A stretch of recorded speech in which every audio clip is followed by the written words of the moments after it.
E aí, pessoal, como é que vocês estão? Eu sou Ivana Gibara, do Tilting Podcast. Estou aqui para continuar a leitura do livro Os Caçadores de Deus. Minha alma te busca incansavelmente, do Tommy Tane. Espero que você aproveite a leitura. Vamos começar? Capítulo 3. Sei que há mais. Redescobrindo a presença de Deus. Não sei quanto a você, meu amigo, mas existe uma paixão ardente em meu coração que sussurra, dizendo-me que existe muito mais do que sei ou conheço, mais do que tudo que já tenho alcançado. Isso me faz invejar João, que escreveu o Apocalipse, e todas as pessoas que vislumbraram o que não é deste mundo e viram coisas com as quais somente tenho sonhado. Sei que existe mais. Sei porque existem aqueles que experimentaram isto e nunca mais foram os mesmos. Caçadores de Deus. Minha oração é: quero ver-te assim como João te viu, meu Senhor. Em todas as leituras e estudos bíblicos que já fiz, jamais encontrei uma pessoa que realmente tenha experimentado o encontro com Deus e depois tenha se desviado ou se rebelado contra Ele. Uma vez que você experimente o Senhor em sua glória, não há como virar as costas ou esquecê-lo. Isto é muito mais do que simples argumentos, teorias ou doutrinas, é experiência. É por causa disto que o apóstolo Paulo disse: sei em quem tenho crido. 2 Timóteo, capítulo 1, versículo 12, parte B. Infelizmente, muitas pessoas na igreja diriam: eu sei coisas a respeito de quem tenho crido. Isso significa que nunca encontraram Deus em sua glória. As pessoas que vêm às nossas igrejas têm experimentado mais o encontro com homens e seus cerimoniais que o encontro com Deus e sua inesquecível majestade e poder. As pessoas precisam ter uma experiência como aquela que Saulo teve na estrada de Damasco, onde encontrou-se com o próprio Deus. Tal experiência evidencia a diferença entre a onipresença de Deus e a presença manifesta de Deus. O termo onipresença de Deus refere-se ao fato de que Deus está em todos os lugares ao mesmo tempo. Ele é aquela partícula do núcleo atômico que os físicos nucleares podem rastrear, mas não podem ver. O Evangelho de João aborda esta qualidade divina quando diz: e sem ele nada do que foi feito se fez. João capítulo 1, versículo 3. Deus está em tudo e em todos os lugares. Ele é a essência de tudo que existe. É o vínculo que mantém unidos todos os componentes do universo e que sustenta a integridade de cada um desses componentes.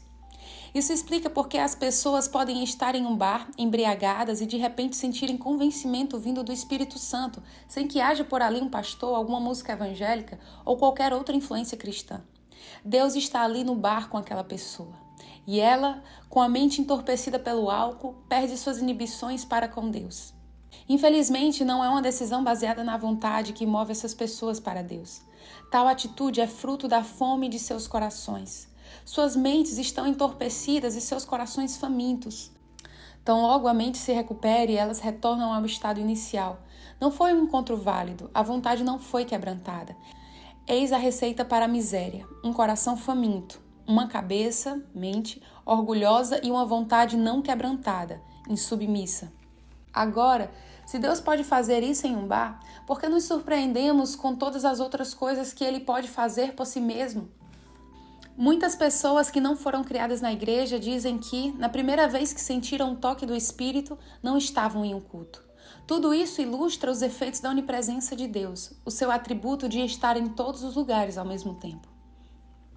A manifestação da presença de Deus. Embora Deus esteja presente em todos os lugares ao mesmo tempo, há momentos em que Ele concentra a essência de seu ser em um local específico. É o que muitos chamam de presença manifesta de Deus. Quando isso acontece, há uma forte convicção de que o próprio Deus se fez presente em nosso meio. Podemos dizer que, embora Ele esteja em todos os lugares todo o tempo, existem momentos especiais em que Ele está mais aqui do que ali. Por alguma razão divina, Deus escolhe concentrar-se ou revelar-se de uma maneira mais forte em um determinado tempo ou lugar. Teologicamente falando, talvez esse conceito possa perturbá-lo. Talvez você esteja pensando: espere um momento, Deus está sempre aqui, Ele é onipresente. Sim, é verdade. Mas então, por que Ele disse: se o meu povo, que se chama pelo meu nome, se humilhar e orar e buscar a minha face? 2 Crônicas 7, versículo 14. Se eles já eram povo de Deus, qual outra instância de sua presença deveriam buscar? A face de Deus. Por quê? Porque o favor do Senhor flui para onde quer que esteja voltado a sua face. Você pode ser filho de Deus e ainda não ter seu favor, assim como um filho pode ser desfavorecido sem ser renegado. A expressão usada no versículo é muito interessante. Deus disse ao seu povo que se eles buscassem a sua face e convertessem de seus maus caminhos, então ele não só ouviria as suas orações, como também sararia a sua terra. Como podemos ser povo de Deus e ainda permanecermos em maus caminhos? Talvez nossos maus caminhos expliquem o fato de estarmos satisfeitos somente com a proximidade de Deus, ao invés de desfrutarmos de sua presença. Sabe o que vai fazer com que o favor de Deus se volte para nós? Nossa fome. Devemos nos arrepender, buscar a face do Senhor e orar. Deus, volte os teus olhos para nós e nós ficaremos na dependência de Ti. Guiados pelos olhos de Deus. Frequentemente, os cristãos só conseguem se guiar pela palavra ou pela profecia. A Bíblia diz que Deus quer que superemos isso e alcancemos uma instância mais elevada, marcada por um maior grau de ternura de coração para com Ele, e por uma maturidade mais profunda que permita que Ele venha a nos guiar sob suas vistas. Salmos 32, versículo 8. No tipo de lar em que fui criado, bastava meu pai ou minha mãe me olhar de certa maneira que conseguiam o trabalho que queriam de mim. Se eu estivesse aprontando alguma, eles não precisavam dizer nada. Os sinais que seu olhar dirigia a mim davam-me as instruções de que eu precisava. Será que você ainda precisa ouvir alguém trovejar atrás do púlpito? Ainda precisa de alguma enérgica profecia para endireitar seus caminhos? Ou você é capaz de ler a emoção de Deus através de sua expressão facial? Você é suficientemente sensível para que o olhar de Deus o guie e o convença de seu pecado? O que acontece quando Deus olha para você? Será que imediatamente você diz, não posso fazer isso, não posso ir por ali, não posso dizer isso porque não agradaria a meu pai? Pedro foi convencido pelo olhar de Deus ao ouvir o cantar daquele galo, por isso chorou e se arrependeu. Deus está em todo lugar, mas sua face e seu favor não estão voltados para todos os lugares. É por isso que ele nos diz para buscar a sua face. Sim, Ele está com você e seus irmãos na hora do culto. Mas qual foi a última vez que, de tanta fome, você tenha subido no colo do Senhor e, como uma criança, tenha voltado a face do Pai em sua direção? Intimidade. É isso que Deus quer. E que a sua face seja nossa prioridade. Os israelitas se referiam à presença manifesta de Deus como a glória Shekinah. Quando Davi pensou em trazer de volta a Arca da Aliança a Jerusalém, ele não estava interessado na caixa de ouro nem no que havia dentro dela. Ele estava interessado naquela chama azulada que pairava entre os dois querubins sobre o propiciatório. Era isso que ele queria, porque a chama significava a presença de Deus. E para onde quer que a glória ou a presença manifesta de Deus fosse, haveria vitória, poder e bênção. A busca de intimidade traz bênçãos, mas a busca de bênçãos nem sempre traz intimidade. Nosso clamor é pela restauração dessa presença em nosso meio. Quando Moisés estava exposto à glória de Deus, o reflexo daquela glória fez com que o seu rosto brilhasse tanto que, no momento em que desceu do monte, o povo lhe disse: Moisés, cubra o rosto, porque não conseguimos olhar para você. Êxodo 34, versículo 29 a 35. Qualquer coisa ou pessoa que esteja exposta à presença manifesta de Deus começa a absorver sua essência. Você pode imaginar como era o ambiente do Santo dos Santos? Quanto da glória de Deus foi absorvida por aquelas cortinas, pelo véu e pela própria arca? O status do lugar onde Deus permanece. Quando Deus começa a manifestar-se em um lugar ou entre um povo, algo fora do comum acontece por causa de sua presença. Se você não acredita, pergunte a Jacó. Veja como ele fugia de seus problemas. Em um determinado momento, Deus mandou que ele voltasse para Betel, que significa casa de Deus. Jacó disse, em suma, à sua família: se voltarmos para Betel, edificarei um altar a Deus e estaremos bem. Gênesis 35, versículo 1 a 3. Ele sabia que a presença do Senhor era contínua em Betel. É interessante ler o que aconteceu a Jacó e a sua família quando chegaram a Betel. E tendo eles partido, o terror de Deus invadiu as cidades que lhe eram circunvizinhas e não perseguiram aos filhos de Jacó. Gênesis 35, versículo 5. A palavra hebraica para terror vem de uma raiz que significa prostrar-se, ser abatido por violência, confusão ou temor. Se queremos que o temor do Senhor seja restaurado no mundo, então a igreja deve voltar-se para Betel, o lugar da presença manifesta de Deus. Trombando com a nuvem. A presença manifesta de Deus continua em um lugar, mesmo quando não há ninguém por perto. Eu me lembro do dia em que um irmão que fazia parte do corpo administrativo de uma igreja, num dia de semana normal, passou pelo altar a fim de trocar a água do batistério e desapareceu. 3 horas depois, alguém percebeu sua ausência e, a partir daí, começaram a procurá-lo. Quando acenderam as luzes do altar, encontraram um homem estirado no lugar onde ele caíra, após chocar-se com a nuvem da presença de Deus. Há oportunidades em que uma nuvem da presença de Deus se manifesta de repente, quando o povo santo está adorando-o. Isso causa arrepios. Parece a névoa da glória de Deus começando a se condensar e a se solidificar ante os nossos olhos. Eu não consigo compreender isso, mas estou dizendo o que, de fato, acontece. Um dos pastores daquela igreja tinha um cunhado ateu. Na verdade, ele não era só ateu, era um anti-evangélico. Era o tipo de pessoa que sempre causava problemas e provocava discussões ferrenhas. Em meio à manifestação de Deus naquela igreja em particular, o tal cunhado telefonou para a esposa do pastor, que era sua irmã, e lhe disse: "Estou embarcando para a casa de vocês. Dá para me apanhar no aeroporto? Quero passar uns 2 dias com vocês." O pastor sabia que algo estava prestes a acontecer, porque o cunhado nunca fizera isso antes. Quando ele chegou, era óbvio que não sabia bem o que estava fazendo ali. E lá estavam eles, no carro, tentando manter um diálogo quando, na verdade, não tinham nada em comum. Conversaram um pouco a respeito do tempo e depois entraram num longo e embaraçoso período de silêncio.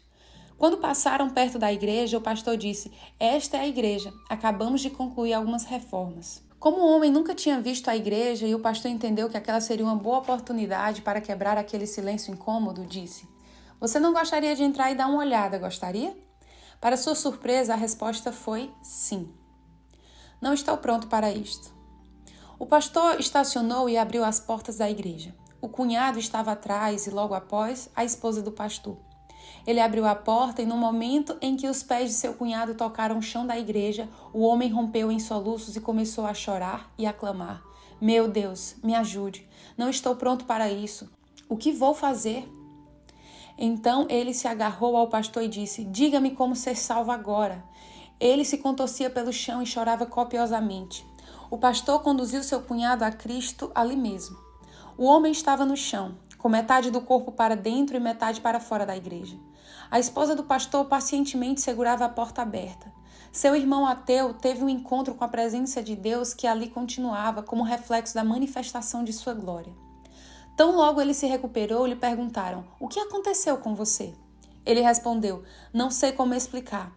Tudo o que sei é que, quando estava do lado de fora do prédio, eu era um ateu e não acreditava na existência de Deus. Mas, quando cruzei aquela porta, o encontrei e sabia que era Deus. Sabia que tinha que me reconciliar, me senti muito mal com minha vida", e completou: "Era como se toda a minha força tivesse saído de mim." O que poderia acontecer em uma cidade ou região se tal força da presença de Deus se expandisse além da área da igreja? A unção e a glória. Quando a unção de Deus se reflete sobre a carne humana, faz com que tudo flua melhor. Uma das imagens bíblicas mais claras a respeito da unção e de seus propósitos está no livro de Esté. Esté estava sendo preparada para a apresentação ao rei da Pérsia. Foi necessário um ano de purificação, durante o qual ela se banhava repetidamente em óleo perfumado, que curiosamente era feito dos mesmos ingredientes do óleo hebreu usado para a unção e como incenso. Um ano de preparação para uma noite com o rei. Uma consequência lógica é que, depois de todos esses banhos com óleo perfumado, os homens que se aproximassem de Esther pensariam ou diriam: "Como você está perfumada!" E é claro que Esté não gastaria tempo com eles, assim como eu e você não deveríamos nos deixar levar pela aprovação dos homens. Sabe por quê? O propósito da unção não é buscar a aprovação dos homens, mas do rei. A aprovação do rei é muito mais importante. Davi foi ungido por Deus para depois ser coroado pelo povo. Ele buscou a aprovação de Deus mais do que a dos homens. Ele era um caçador de Deus. Temos desonrado a unção de Deus muitas vezes. Nos preparamos para Ele, nos banhamos em sua doce, perfumada e preciosa unção e depois disso, tudo o que fazemos é desfilar perante os homens. Acabamos sendo entretidos no caminho para a sala do rei e nunca chegamos lá. Deixamos-nos seduzir por outros amores de pouco valor. Precisamos lembrar que nosso rei não aceita nada que esteja manchado ou corrompido. Somente os puros estão aptos a ser admitidos nos aposentos do rei. Estou dizendo que corrompemos a unção de Deus quando dizemos aquela foi uma boa pregação ou aquele louvor estava realmente bom. E damos ao homem a glória e a atenção devidas a Deus. Ou então buscamos a glória e a atenção vindas de homens. Nós estaremos buscando assim agradar a carne, mas nunca a Deus. A unção realmente tem maravilhosos efeitos em nossas vidas. Ela quebra o jugo da opressão. Mas isso é uma consequência. Por exemplo, quando me perfumo para minha esposa, fico, como consequência, perfumado para todos em redor. Mas o meu propósito é estar perfumado para minha esposa, não para os outros. O problema está em querer impressionar outra pessoa, desviando-se do propósito original da unção, que é encobrir o odor natural de nossa carne. Enquanto permaneceu na casa das mulheres, Esther recebeu óleos, especiarias e perfumes para purificação. Submeteu-se a um processo destinado a transformar uma plebeia em princesa. Mais uma vez digo, o propósito da unção não é fazer com que fiquemos melhores, mais atraentes ou perfumados para os homens. Tudo isso é consequência da unção, cujo objetivo é encontrar favor diante do rei. Nossa carne não cheira bem perante o Senhor, e a unção nos faz aceitáveis para ele. Esse é o processo através do qual Deus transforma plebeias em princesas, ou seja, em noivas em potencial. A unção pode fazer com que louvemos ou preguemos melhor, mas precisamos lembrar que ela, quer venha sobre nós individualmente ou sobre a congregação durante o culto, não é o fim, mas somente o início. Alguns se contentam em passear diante do véu e assim desonram a unção que lhes foi dada. Não compreendem que o propósito da unção em nossa vida é nos preparar para entrar e, além do véu, atingir o lugar onde a glória de Deus permanece continuamente. A sala do rei, os santos dos santos, espera pelos ungidos. No santo lugar, tudo era impregnado com o óleo da unção, até mesmo os trajes dos sacerdotes. Esses, então, tomavam o incenso moído e ungiam o ambiente.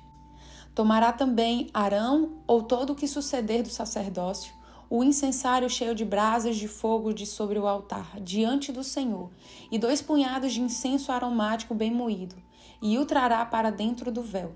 Porá o incenso sobre o fogo perante o Senhor, para que a nuvem do incenso cubra o propiciatório que está sobre o testemunho, para que não morra. Levítico 16, versículo 12 e 13. Entre as ordenanças do Antigo Testamento, a última coisa que o sumo sacerdote fazia antes de entrar no Santo dos Santos era colocar um punhado de incenso, simbolizando a unção, dentro do incensário, levá-lo através do véu e fazer uma densa nuvem de fumaça. Por quê? Para cobrir o propiciatório, para que não morra. Levítico 16, 13, parte B. O sacerdote tinha que fazer fumaça suficiente para encobrir sua carne da presença de Deus. A unção, assim, relaciona-se à reverência. Era por reverência que se enchia o Santo dos Santos com fumaça. Coberto, o homem demonstrava sua reverência diante de Deus e podia permanecer na sua presença e viver. Em outras passagens do Antigo Testamento, Deus saía dos santos e fazia sua própria nuvem, para que os homens não pudessem vê-lo e perecer. Sob a antiga aliança, baseada no sangue de touros e bodes, o sacerdote executava suas tarefas pelo tato e não por vistas. Andamos por fé, não por vistas. Deus, sei que o Senhor está aqui em algum lugar. Continuamos diante do véu e nos recusamos a entrar. A palavra de Deus nos diz que o véu foi rasgado em 2 pedaços quando Jesus Cristo morreu no Calvário. Através de seu sangue temos livre acesso à presença de Deus. Somos reticentes em entrar na presença do Senhor. Vez ou outra, alguém passa para além do véu por descuido, mas logo retorna a seus passeios. Ficamos animados com a possibilidade de entrarmos na intimidade da glória de Deus, mas nunca consumamos o fato. O propósito da unção é nos ajudar a fazer a transição da carne para a glória. Gostamos de permanecer na unção, porque nossa carne se sente bem. Por outro lado, quando a glória de Deus se manifesta, nossa carne já não se sente tão confortável. Quando a glória de Deus se manifesta, ficamos como o profeta Isaías. Nossa carne fica tão frágil na presença de Deus que não conseguimos fazer mais nada, a não ser contemplá-lo em sua glória. Cheguei à conclusão de que, na presença de Deus, sou um homem sem vocação. Quando Deus manifesta sua glória, não há necessidade de pregar. As pessoas são convencidas de seu pecado na necessidade de arrependimento e de ter uma vida santa diante de Deus. Elas tomam consciência de que Ele é digno de receber louvor e adoração e são tomadas por um desejo de ir além e conduzir outros à presença do Senhor. Jacó orou e literalmente lutou por uma bênção, mas recebeu uma mudança. Seu nome, seu caminho e seu comportamento foram mudados. Estou convencido de que, algumas vezes, Deus coloca um pequeno sinal de morte em nossos corpos, como na coxa de Jacó, para trazer uma mudança divina em nossas vidas. Algo morre dentro de nós cada vez que somos confrontados pela glória de Deus. É um canal que se estabelece em nosso corpo para a santidade. Assim como brasas vivas foram colocadas nos lábios de Isaías, recebemos o pão vivo da presença de Deus e nunca mais somos os mesmos. Quanto mais nossa carne morre, mais nosso espírito vive. Os primeiros 6 capítulos da profecia de Isaías são dedicados aos ais. Ele diz: ai de mim, ai de você, ai de todos. Depois que o profeta viu o Senhor no alto e sublime trono, começou a falar de coisas que só podem ser entendidas no contexto do Novo Testamento. Há algo que não mudou. Receber a bênção e ter a coxa deslocada ou sentir a brasa viva da glória de Deus em nossos lábios carnais ainda nos incomoda. Os sacerdotes sabiam que não podiam brincar com a glória de Deus. Era algo para ser levado a sério. Por isso, uma corda era amarrada no tornozelo do sumo sacerdote antes que ele se movesse para além do véu. Se entrasse na presença de Deus com a presunção ou pecado, não voltaria. Então teriam que puxar seu cadáver para fora do véu e esperar que tudo corresse bem da próxima vez. Deus chama sua igreja para experimentar a manifestação de sua glória. Para obedecermos a esse chamado, temos que, assim como o sumo sacerdote, estar preparados. A manifestação exuberante de Deus. Certas pessoas ao longo da história da igreja conheceram a fundo a glória de Deus. Smith Wigglesworth, sem dúvida, fez parte desse grupo. Uma de suas biografias conta a história de um pastor que estava determinado a orar com ele. Não demorou muito para que o pastor engatinhasse para fora da sala, dizendo atordoado: para mim, isso é glória demais. Saiba que isso é possível. Você pode chegar a esse ponto. Pergunte a Enoque. O resultado final da busca é a glória de Deus. E é ela que permanece. Não os dons dos homens, a unção, ministérios, opiniões ou habilidades. Estando na presença manifesta de Deus, embora coisas grandes e maravilhosas aconteçam, você e eu precisamos fazer muito pouco. É exatamente quando tentamos fazer algo que os resultados são escassos e desprovidos da glória de Deus. Esta é a diferença. Outra ilustração para diferenciar a unção e a glória. Quando você esfrega seus pés no carpete em um dia frio e toca na ponta do nariz de alguém, leva um choque. Você também leva um choque se segurar um fio de 220 volts. Em ambos os casos, o poder por trás do choque é a eletricidade. Ambos partem do mesmo princípio. O primeiro apenas lhe dará um pequeno choque, mas o segundo tem poder para matá-lo instantaneamente ou iluminar uma cidade inteira. Ambos dividem a mesma fonte, mas diferem em poder, propósito e alcance. Se permitirmos que Deus substitua nossas programações com sua presença manifesta, tão logo as pessoas cruzem as portas de nossa igreja ou quando andarem conosco pelo shopping, serão convencidas do pecado e correrão para se reconciliarem com Deus, sem que nenhuma palavra seja dita. Entraremos em maiores detalhes a este assunto no capítulo 8, o propósito da presença de Deus. Ainda não pegamos Deus. Precisamos aprender como atrair, recepcionar e entreter a presença exuberante de Deus em nosso meio. Temos que chegar a um ponto em que o mero reflexo do que houve entre nós conduza os perdidos ao arrependimento e à conversão. Estou faminto por esse tipo de expressão de avivamento, mas se não formos cuidadosos, deixaremos a chama esvaecer. Não estamos conseguindo deter a presença de Deus conosco, porque ainda não nos casamos com Ele. Deus procura uma noiva sem ruga e sem mancha. Ele já deixou uma noiva no altar e pode deixar outra. Creio que, se for preciso, o Senhor vai acabar com a estrutura que conhecemos como igreja para poder alcançar os perdidos. O Senhor não está satisfeito com nossas versões mal feitas de sua igreja perfeita. Deus reivindicará a casa que Ele mesmo construiu. Se nosso elefante branco ficar no caminho daquilo que Deus quer fazer, Ele não hesitará em removê-lo. Seu plano é alcançar os perdidos, e se Ele não poupou seu único filho para salvá-los, não nos poupará também. devemos nos mover de acordo com o que Deus quer fazer. A mesma Bíblia que eu e você carregamos para os cultos semana após semana, diz que se nos calarmos, as pedras clamarão. Se as igrejas não louvarem e lhe obedecerem, ele levantará outras pessoas para fazerem isto. Se não cantarmos a glória de Deus pelas ruas das cidades, então ele levantará uma geração de gentios e revelará sua glória a eles. O problema é que sofremos de uma doença espiritual fatal, relutância. Não estamos famintos o suficiente. Somente o arrependimento pode nos conduzir a algum lugar. Deus não vai se manifestar ao povo que só busca seus benefícios. Ele vai se manifestar aos que buscam sua face. No Antigo Testamento, se alguém se recusasse a mostrar o rosto a você, estaria deliberadamente lhe rejeitando. As antigas ordens da igreja adotavam práticas similares. Podemos nos gabar de nossas realizações ou ignorar nossas deficiências. Não importa o que façamos, somente o arrependimento vai nos levar a algum lugar com Deus. Deus só vai tornar a sua visitação em avivamento permanente se você e eu, com lágrimas e arrependimento, lhe prepararmos um lugar. O avivamento e a visitação do Senhor não devem ser apenas momentos. Assim, Ele não irá mais piscar os olhos diante da nossa ignorância. Ele vai literalmente fechar seus olhos e não olhar em nós, para que não aconteça que sejamos consumidos por seu olhar. Deus está farto de vociferar instruções à igreja. Ele quer nos guiar sob suas vistas. Isso significa que precisamos estar perto dele, perto o suficiente para vermos sua face. Ele está cansado do vexame de ter de nos corrigir publicamente. Por muito tempo, temos buscado suas mãos.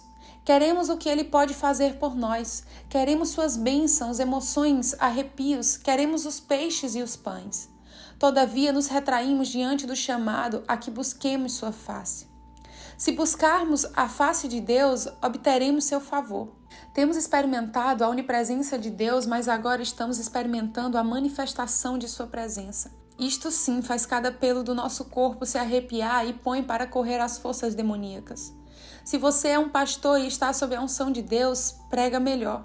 Mas debaixo da glória de Deus, tropeça, gagueja, não consegue fazer nada. Quando você dirige o louvor e é ungido, canta melhor. Mas sob a glória de Deus, mal pode cantar. Por quê? Porque Deus declarou que carne nenhuma vai se gloriar em sua presença. Isso não significa que você seja uma má pessoa ou que viva em pecado. Significa que você é simplesmente carne e sangue diante da presença do Todo-Poderoso. Lembra o que aconteceu na dedicação do Templo de Salomão? O sacerdote não pôde ministrar. Creio que ele não foi impedido de ministrar a bênção, mas caiu com o rosto em terra por causa do temor. Se eu nunca tinha escutado Deus, dessa vez sabia que era Ele. Quando a glória do Senhor se manifesta, podemos encontrar pessoas fazendo coisas aparentemente absurdas. Testemunhei isso, noite após noite, durante cultos em lugares que foram marcados por um surto de santidade e glória. Uma senhora disse: "Nunca estive nessa igreja antes. Eu estava determinada a deixar meu marido hoje de manhã, mas por volta das 19h30, o culto havia começado há meia hora. Eu estava jantando quando Deus falou comigo. Eu nunca ouvira Deus falar, mas sabia que naquele momento era Ele. E Deus lhe disse: levante-se agora e vá até a igreja, aquele prédio com telhado verde." Ela dirigiu-se para o prédio da igreja com telhado verde e sentou-se em um dos últimos bancos. Então prostrou-se com o rosto em terra, ali mesmo entre os bancos de trás, e começou a chorar e arrepender-se por 2 horas. Ninguém teve que dizer a ela o que fazer. Não havia o que dizer. Seu casamento estava salvo. O avivamento real acontece quando nós não sabemos o que é avivamento. Na verdade, não temos a menor ideia do que seja o avivamento genuíno.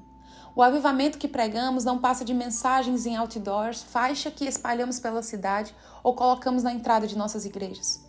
Para nós, o avivamento é um pastor persuasivo, músicas comoventes e a presença de uns poucos amigos que aceitam um convite para ir à igreja. Não. O avivamento real acontece quando as pessoas estão em um restaurante ou andando pelo shopping e de repente começam a chorar. Olham para seus amigos e dizem: "Não sei o que está errado comigo, mas sei que tenho que me reconciliar com Deus." O verdadeiro avivamento acontece quando as pessoas mais difíceis e inalcançáveis que você conhece vêm até Jesus. Tais pessoas ainda não foram alcançadas porque veem em nós pouco de Deus e muito de homens. Tentamos empurrar doutrinas goela abaixo. Já imprimimos tantos folhetos que dariam para forrar as paredes de nossas igrejas. Agradeço a Deus pelas pessoas alcançadas através de um folheto evangelístico, mas as pessoas não querem doutrinas, não querem folhetos, nem nossos frágeis argumentos, elas querem Deus. Quando é que vamos aprender que as pessoas podem ser facilmente persuadidas, mas com a mesma facilidade podem se desviar? As pessoas podem ser atraídas pela nossa música, mas só permanecerão enquanto gostarem da música. Não devemos concorrer com o mundo nas áreas em que ele é muito competente ou até melhor que nós. Mas existe algo com que o mundo não é capaz de competir: a presença de Deus. Agora vou contar-lhe um segredo, se você prometer que vai espalhar. Quer saber quando as pessoas começarão a entrar pelas portas de sua igreja? Tão logo saibam que a presença de Deus está ali. Já é tempo de experimentarmos esse poder. Deus quer manifestar-se àqueles que estão famintos. E quando Ele vier, não teremos que colocar anúncios no jornal, rádio ou televisão. Tudo o que precisamos é da presença de Deus e as pessoas virão de longe e de perto, de todos os lugares e a todo instante. Isso não é teoria ou ficção, já está acontecendo. E tudo começa com o clamor dos famintos. Sei que existe mais. Então é isso, pessoal. Agradeço por você ter ouvido até aqui. Que capítulo emocionante. Nós vamos continuar a leitura do próximo capítulo na próxima semana. Então espero você aqui novamente na terça-feira e vamos continuar sendo abençoados por esse livro. Deus abençoe a sua vida e até a próxima.